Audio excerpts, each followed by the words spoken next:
I've been talking too long about that. It was such an exciting match for me, and I think it just really speaks to the overall themes that we have here in Asia Pacific. Blitzchung up against Tyler is going to be the next match here of the day. That's going to be a very, very good one indeed. Another instance of Blitzchung having a very, very weak start to Grandmasters in the Swiss portion, only featuring once in week 3 after he finished bottom 8 in the first 2 weeks, almost being able to go the full run to the finals in order to get to Division A, but falling down at the final hurdle. But it's got to be said, now that he is down in Division B, he has been absolutely crushing so far. He has been on a tear, undefeated still, I think, though he hasn't played the maximum 4 matches that some of the players already could have had by this point, but everyone will even out at a 7 matches after the end of round robin versus Tyler, another player in Division B who is near the top of the table. I think both of them don't have too much to be worried about, but I would like to see a very clean showcase that even if you're in the lower division, you could still be playing top level Hearthstone. You can indeed. And Tyler is in an interesting spot in his own right, because while I think he has been playing some pretty good Hearthstone compared to the rest of the field, he had a real big slip up last week in his deck preparation with what he brought. With his 4th deck, which ended up being the Dragon Aggro Hunter instead of the more popular Face Hunter or Highlander Hunter we've been seeing, he just went on HS Replay, typed in his opponent's decks that he expected him to bring, and then just brought whatever lined up best against them, which turned out to be a pretty awful deck. There's a reason why no one else was bringing the Dragon Hunter, and he admitted to me it was a huge mistake. He just didn't practice with it at all before bringing it here. And that is overall the problem with Tyler. He just lives and dies by the ladder stats, I think, rather than converting it over to a tournament mindset, because at the moment he is very much focused on just grinding the ladder all the live-long day in the hope that that prepares him for the tournament matches, which is not always a one-to-one trade-off. Very good point you bring up there. The Quest Warlock is a deck that I didn't expect to have too much stats on ladder, but I will say though, even though it's the off-the-wall bring from Tyler this week, it seems to have far more merit than the Dragon Hunter that he had last week, which we were saying is the archetype of hunter that he appreciated the least for that particular meta. Quest Warlock we saw put in the work for Possessi, although he didn't end up taking the series. It seemed to have a very, very easy win against Demon Hunter, one of the most popular classes right now. That's right, the Quest Warlock with just 1 punch and able to take it down very easily with the Malagos earlier on in the day. But now for Blitzchung, we are seeing the Warrior being left up for him. What a change of affairs here, Gia, where Blitzchung has been the player who has consistently been leaving Warrior up, or not even bringing Warrior. But now, how the turntables, he is left with the Warrior here. And we're going to have to see if he's got what it takes with a deck that he clearly does not respect as much as the other players. Oh yes, Warrior is a very, very powerful deck, but one that is so punishing if you don't have enough practice on it. I am speaking from experience, guys.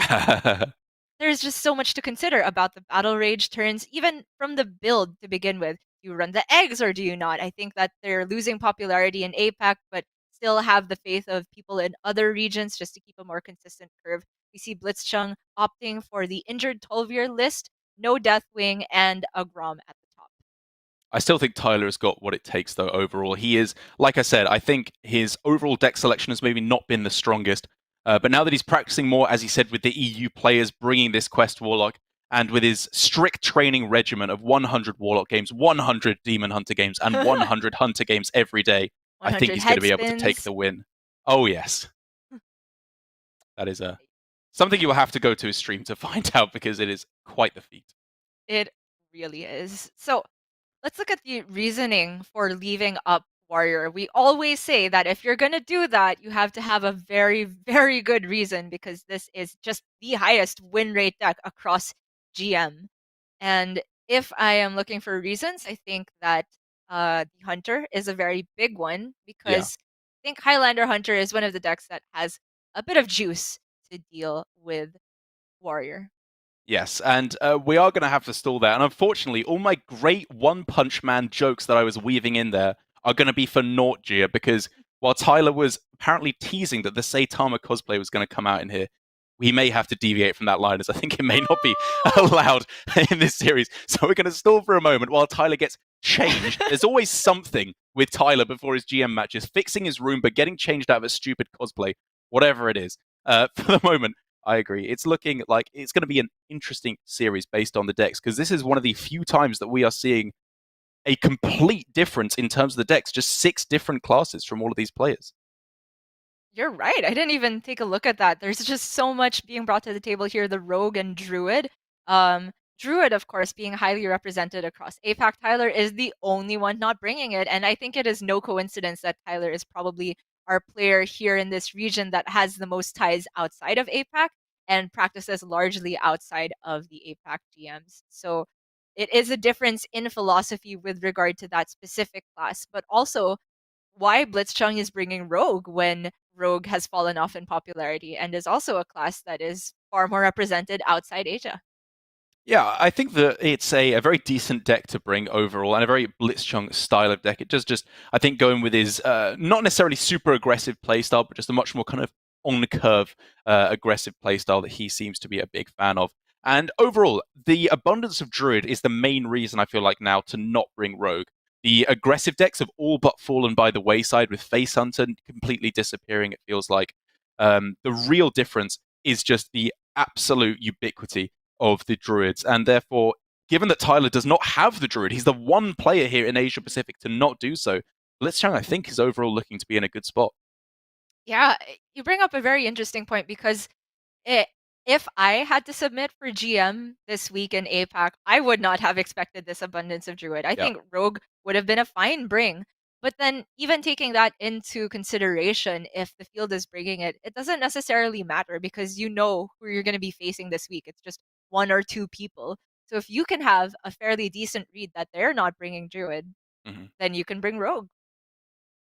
You can indeed. But then I guess we should go one step further and not only talk about what he ended up facing with Tyler, but also about Tyler's ban on Blitzchung. Obviously, the Demon Hunter going out of the way. I guess that speaks volumes to the question I had with the Warlock up against Demon Hunter earlier on, because if you think that's a good matchup, I don't feel like you're bringing Warlock and then banning Demon Hunter away if you like that matchup. So I guess he thinks that it's in a decent spot against the Warrior overall, or at least just really hates the Demon Hunter matchup.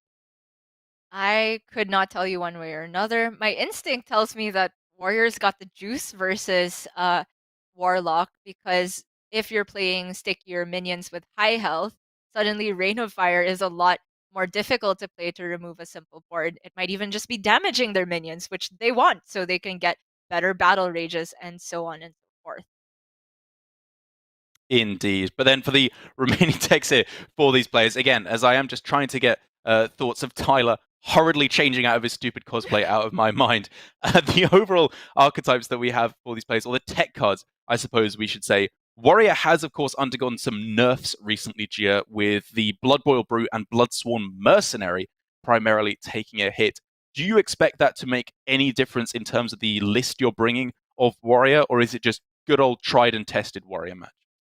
Yeah, I think that the best warrior lists at the moment are still running 2 of those cards because the way that they were nerfed doesn't, in my opinion, take away from their power level in most situations. Whereas Blood Boil Brute, because it can come down so early for its size, can trade down many minions. I don't think there's many minions at 6 health that don't already just die to the 5 attack. And so it can take a lot of value trades. Maybe Fate Weaver is the only one that comes to mind. Whereas the Bloodsworn Mercenary, you're hardly playing it for its body, for example. You're hardly ever playing that as a 3/3. It's there to activate your OTKs or just compound on the big pressure you get from normal challengers. So I don't think it's a very big deal. But now we are finally ready to go, Gia. We can get another look at the Quest Warlock. I'm glad that we're getting to see a good look at it here today in Asia Pacific, even if it is an underrepresented archetype compared to the other regions. And even though I haven't played this particular matchup all too much myself, even in testing, the whisperings I hear are that the Warlock should be in the lead against the Rogue. If that's the word on the street, I feel like I disagree with it. I think that... Tell us why. Yeah. Because of this card right here, Flick Skyship, I think is actually such a huge deal in this matchup. Okay. If you delete Trey's Netherwings, I think that it removes one of the best ways to deal with Rogue's board state. And suddenly they're able to get the pressure ongoing. there's also the aspect of secrets, which came into play in our testing last night, where ambush can be super annoying as well, because when Warlock wants to play Crazed Netherwing, they activate ambush and it gets traded on board. Okay. I think even just in the limited experience I have, I disagree with you there, because both of these decks are at the point now. That might change things up, but I'll come to that later. Both of these decks are at the point where they have reached pretty much peak consistency. I feel like Rogue rarely ever just runs out of cards anymore. With all the Lackey generation, drawing of your Togwaggle or your Galakron in particular, you always have stuff to do. And obviously, Warlock with the life tap always has stuff to do. They're never running out of cards. And given that neither player ends the game especially quickly, I think the Warlock should be able to hit some of the broken late game combos, be it through Malagos, Dragon Queen Alexstrasza, Abyssal Summoners, whatever cards you want for 0 mana, that should be able to get over the finish line for them. I'm going to stick to my stance here. I think that while you make a good point that both of the decks like to go into the late game, I think that Warlock consistency in terms of draw doesn't necessarily translate into consistency on their game plan, because a lot depends on whether you get the big cards early or whether you get the quest online. And I also want to say, the Netherwing is such a huge deal for them to swing back tempo in the mid game in order to buy the time to make it to the late game. If you're just removing minions from Rogue, they can refill, as you said. But if you suddenly put them on the defensive in the mid game, where I think Netherwing plays a big part in that, then that can give you the time to get to the game-ending combos. Well, Gia, I am ready to be proven wrong. Absolutely. I just want to see explosive action on either side, no matter what. As Tyler is going for a turbo quest completion, as you so often do with this deck, with the plot twist in hand. It can only be a couple of cards away now, with another questing explorer, 2 turns max, I'm thinking here. Yeah, and it is true, we were talking about how Rogue doesn't run out of things to do usually, but blitzchung has just drawn into some of the most expensive cards in his deck without many invoke effects at all. I think this is just a level 1 Galakron. We've seen the 1 praise, and no seals. Shield either. Oh man, he's gonna heal back up with the Aronofsky's. And then we could just see questing very happily. Yep. Oh, and now this is where things start getting juicy, Gia, because this hand is a pretty premium one to have quest active with. We are looking at all the big dragons still in the deck. The Abyssal Summoner still in the deck as well. I'm just liking Tyler's position. Can't disagree with you. And for blitzchung, because the Kronks doesn't do anything with Galakron already in hand, he might just be forced to play Flick on a 2-3 or some type of swing. So many options. Oh, that sounds so bad. Yeah, it even, to some extent, helps Tyler by removing one of the bad draws off the top of his deck. It's true. Yeah. But what's the alternative? I think that if blitzchung needs to win, he needs this Kronk's Battlecry activation from the Galakron. The hacking so bursty. Look at this. Cobalt double eviscerate Kronks. That could potentially kill Tyler from an unexpected position.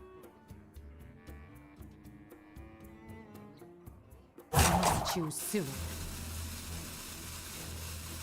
And I guess, of course, the fact that you have Bamboozle as the secret means that Flick is a fairly decent statted minion, because as soon as he attacks in, it'll go up to a 9-drop. Although I guess it's unlikely that he's going to attack him anytime soon. Oh, the Kronks for 6-6. Oh, it's a full. Oh. Okay. I thought he hovered over Kronks there, but it is a full pass. And that is fantastic news for Tyler. It really is. Doesn't even have to. I was gonna say it doesn't have to interact with the miscreant if he didn't want to, because he could just remove it with Netherwing. But yes, most of the 6-drops would have been within a.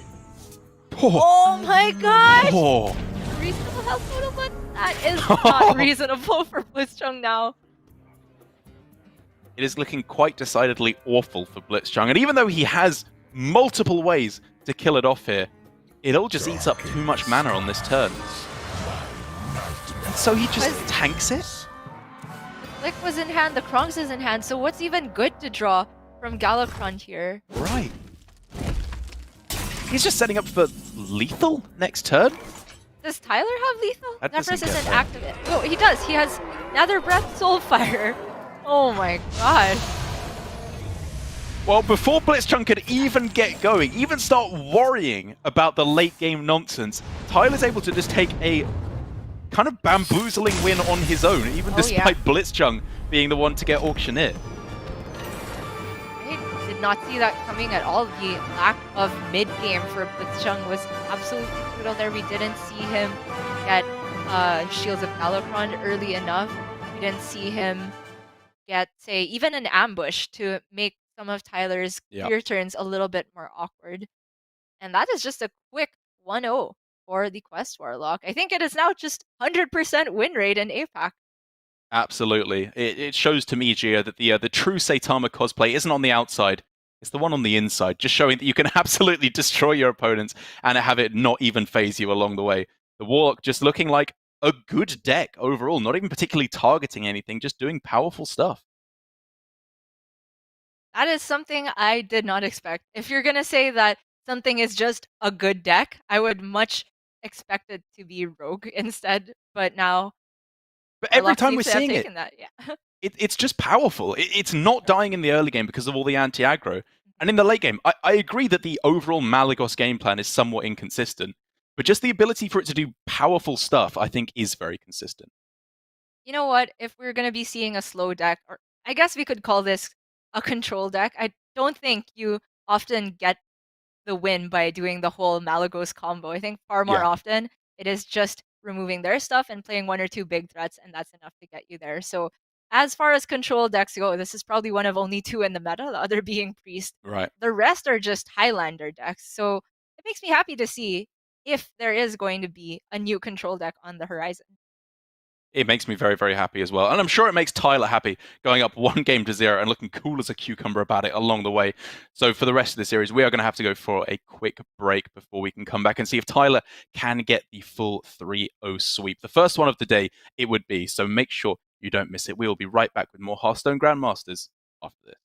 This is Hearthstone Grandmasters, and you are watching the Asia-Pacific region, the third match of the day here in Week 6. Things are definitely heating up here for these players. The bottom of Division B is looking at definite relegation for the bottom two spots, and 5th and 6th in with a potential relegation still. So for these players, Tyler and blitzchung in Division B, it is absolutely all to play for.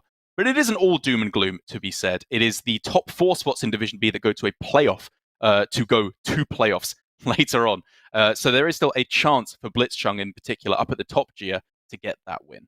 Yeah, he does look like he's going to be the most likely as he is at the top of Division B right now. But Tyler is hot on his heels and looking already to be in a good position to be blitzchung's first loss for the round robin portion, because Tyler now has gotten the anomaly of the deck out of the way. I think it's fair to say Quest Warlock in Asia Pacific, not something many players were bringing, but seems to have put on a strong performance both for Tyler and Possessi so far. Yeah, it was a bit of a miserable rogue draw, all things considered, but I definitely agree with you. Just a decent deck overall. As for the other decks that are left over for these players, I feel like for Tyler, could be in with a bit of a rough spot with the Hunter. The Rogue, I feel like, is an interesting matchup in particular, where you're not necessarily able to go quite so aggressive to close them out before the Rogue locks down the board. But I guess the main one is really that blitzchung is now on the other side of the ban debate, where he is left with the warrior and he is banning it away from his opponent, in stark contrast to what we've seen so far. Yes, and I do think this is not so much due to the G of targeting warrior or not respecting its power level, at least for blitzchung's previous weeks, but just a difference on how he approaches conquest. The next matchup, though, will not have any of those in sight. It is just going to be another Druid versus Demon Hunter match. And so far, even though Druid in APAC has had a very good win rate, today it seems like Demon Hunter has been doing what we expected.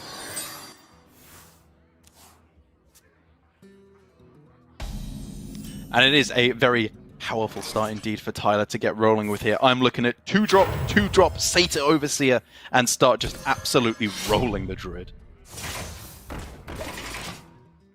I like the look of that as well. I was curious to the order of the 2-drops though, because the Sightless Watcher technically puts more pressure on board. It is, however, weaker to single target removal.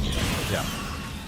And I think even though it's not granted that they want to play Wild Growth on 3, that's the bigger disruption turn, I feel like, than turn 2, where I guess there is Fungal Fortunes, but they'd be pretty happy with just going for that instead. True enough. Tyler, the Twin Slice doesn't look too great because he's already got the weapon to activate Satyr Overseer. But then again, I-Beam seems very reactive in a matchup where you want to be proactive. I was even looking at the skull there, if it ever gets freed up. All I see is weakness. In the end, though, we are just seeing the cheapest, most aggressive options time after time. And while we saw for Chonsu that this was enough to get over the finish line up against Surrender in the first series of the day, I feel like this might be not quite quick enough to get the job done. Yeah, blitzchung has had the ramp and the removal, but now he's missing the third piece of the puzzle, which is his own development. No fungal and no Mount Seller in sight. Blowfly off the top wouldn't be very impactful here. This is another reason why Demon Hunter can just be favored in the matchup. They just have more stuff to do. Yeah, it's pretty specific cards you're needing to hit as the Druid in order to refill the draw. There are a few of them, though. To be fair, the Fungal Fortunes, the Overgrowth, even just a Mount Seller hit, or sorry, the Overflow, or even the Mount Seller would just be fine here. It would have been blitzchung if he wants to cycle. It means leaving up the Shadow Weaver and Battle Fiend. Oh my gosh, it's all the ramp! Disaster. What is this? He has a Ysera in the deck, but even if that comes off the top, okay, he's got Ironbark, so it gives him time. But my gosh, a Glowfly is pretty much just dead here. Well, even Ysera, he's just dead because of the Warglaves able to take it out so easily. He's just dead. True.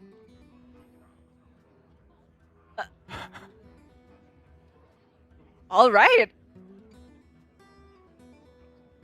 He just can't do anything. He can't hunt. Okay, he can hunt a Power of the Wild, but it's, as you said, dead to Glavebound. Healed back up, but also not able to remove anything on board. And Tyler, with a swig of his tea, not just a tiny sip, I think, is cool as a cucumber, as he said in his Hawaiian t-shirt. Him just popping away, they're like, yes, that was acceptable to me, that win, where he had absolutely nothing and you just absolutely steamrolled him. Yeah, that'll do, Tyler. Oh, man. Yeah, one of those games. I would have paid good money to see that expression in a different costume. But that is not the fate for today. Yeah. It was just one of those games. It happens with Druid all the time, right? It's a deck where you can absolutely high roll and destroy your opponent, as the Japanese players have been seeming to do week after week. But sometimes you just don't draw what you need to do, and you are left completely high and dry. It's a deck full of cheap spells, and it turns out sometimes you just draw cheap spells. What are you going to do about it? And now Tyler 2 games up here, only with the Hunter left remaining. And even though I was saying that I think it could be in a bit of a weak spot early on, having taken a closer look, I feel like it's one of the few decks against Warrior in particular that is in, I think, actually a decent spot overall. I would agree. Warrior tends to struggle a little bit more dealing with single target minions, and Hunter always plays good ones on curve, big stats. And even if they do die to, say, buffed up Live Wire Lances or Ankars, that means the Warrior's taking so much face damage in the process, by which point Hunter can blindside them with a King Crush for lethal. They can indeed. That is generally what you're trying to move towards as the Highlander Hunter deck. It is instead going to be Rogue versus Hunter, which I was talking about a little bit earlier, which I find to be a very interesting matchup, because while traditionally throughout the history of Hearthstone, Hunter has been in a great spot against Rogue because Hunter has a lot of damage, Rogue has very little healing, I think it's gotten a little bit more complicated recently, Gia. Definitely. The identity of Rogue has shifted throughout the years, but now it's kind of landed in a spot where it is a lot more value-oriented before, which in theory you would think makes it even worse against Hunter, but Hunter itself has also shifted to less of a face game plan unless you're playing that archetype, and more of just making sure you play efficient minions on the board. And a lot of them tend to die to rogue removal, but not the Fairy Dragon and not the Feywing. Oh my god, Gia, I can't even look at the power that Tyler has in this game. Oh. Stormhammer alone Yeah. could just absolutely wipe blitzchung Yep. out of this game. Look at the damage! Blitzchung's gonna take 9 in the process of removing this Fairy Dragon. Stormhammer is gonna deal, I don't know, I'm gonna say at least 9 damage this game At as least! well. No healing And in Blitzchung- sight! He can't do anything. Seal Fate the face? That sounds dreadful. Play ambush. I guess. Have board presence in case Tyler plays a minion, and he'll want to play a minion to make sure the Stormhammer can keep preserving its charges. Oh my god. I cannot get enough of Tyler there with his hands on his hips, just like surveying his land and finding it acceptable to him.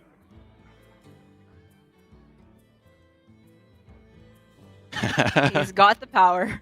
So many. He does indeed. I mean, at this point, Gia, I'm just wondering what dance moves he's got for us, because this is over. Okay, I'm gonna play devil's advocate and look for ways that Blitzchung can swing this back. There is damage Okay. Rocky. That could solve a lot of his problems for right now. It makes the next turn quite awkward. Or he could save it altogether and just hope to stick something for the Faceless Corruptor turn. Probably his best shot. Job's done. I mean, this all sounds great, Gia. I love everything that you're coming up with here, but none of that stops this big hammer just smacking him in the head. Yeah, he's also got Corrosive and Kill Command. Why, Derek? Why? The second I even try. Okay, this is a play though. He can coin the shield and play Backstab. And then get Yes? rot nested.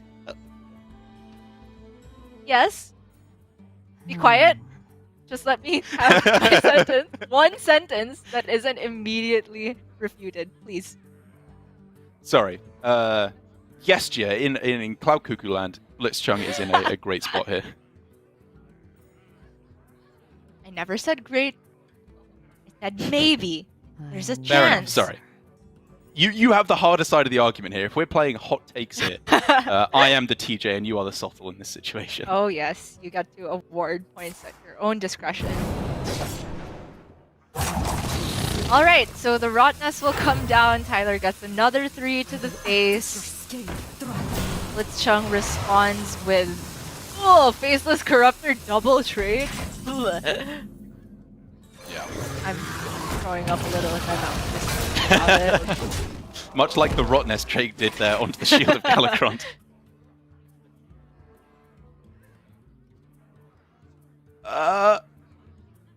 He can That's make a 4-6 4-6 pot. with Taunt. Yeah. He's getting ready to dance. He's getting up already. He's Really is. limbering up.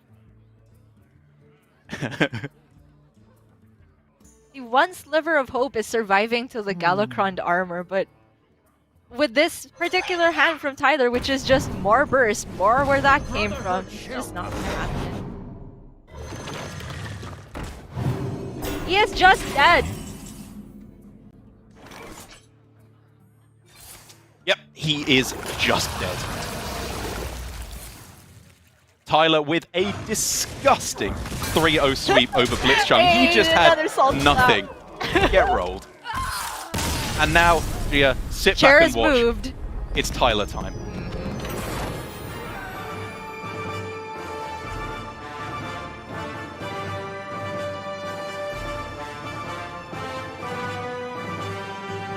Wow. Whoa! I don't even know what you call that. That was like half a workout routine and half a dance move. My muscles hurt just thinking about doing that, Gia. I think I would fall down to the apartment below if I tried to do that, to be perfectly honest. It never even entered the vicinity of my thought process that I would try and do that. I would never imagine myself doing that. I would just watch Tyler. All right, I thought you were going to say you wouldn't envisage me doing that, to which I would say, rude. I'm very strong and could definitely do that. But well done there by Tyler, getting a disgusting win. It's just one of those series, Gia. Blitzchung just didn't have it. APAC, guys. I love it. Couldn't have put it better Alright. myself. APAC clap.